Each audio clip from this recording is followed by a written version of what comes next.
men use the image of female perfection to motivate themselves. And that's exactly right. That's precisely what they do. You see that in the Tom Sawyer story.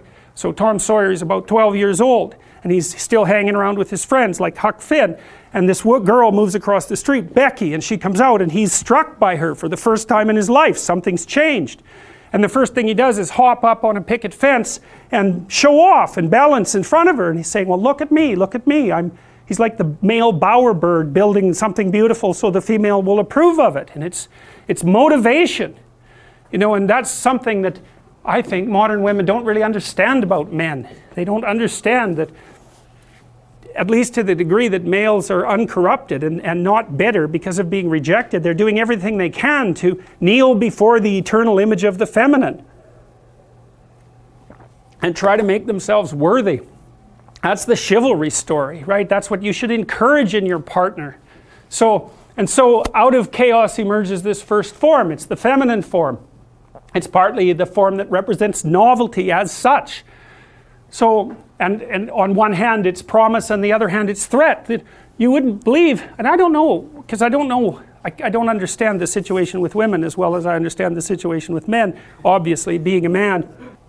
But I don't know if women have any idea how paralyzing they are to, especially young men. A very large number of my clinical clients, but also young men I've talked to in general, are absolutely terrified of women because they're terrified of being rejected. And the terror exists in precise proportion to the attraction to the woman, which is a horrible paradoxical situation to be in. It's often why men make such fools of themselves in front of women that they're attracted to. It's because, first of all, they don't see the woman that they're attracted to, because what the hell do they know about her? They don't see her as an individual. They see her as the manifestation of a judgmental ideal. And then it's only in establishing the relationship with the actual woman that they can start differentiating between the judgmental ideal and the actual individual woman. And that also requires a sacrifice. And the sacrifice is, you never can have an ideal woman. So to have a relationship with any woman, you have to sacrifice the relationship with the ideal woman, and you have to see the individual woman and separate her from the ideal. And that's the same thing that happens to the hero in Sleeping Beauty, right? He sees the evil queen who actually turns into the dragon of chaos, and it's not until he can defeat her that he can establish a relationship with the actual princess. And that's exactly the case. I had one of my clients who ran this men's group, which was quite interesting. One of the things they had the initiates do, which was very intelligent, was to go out and ask 50 women in one day for their phone numbers.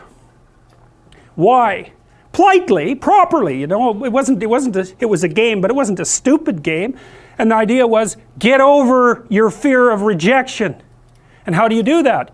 By encountering it continually and continually and continually, so that you're no longer paralyzed by this. Se você gostou do vídeo, considere se inscrever no canal, dê aquela paulada no botão do like, compartilhe o vídeo, dance a Macarena, declame um poema, pelado. E não se esqueça de se hidratar. Até mais, fui!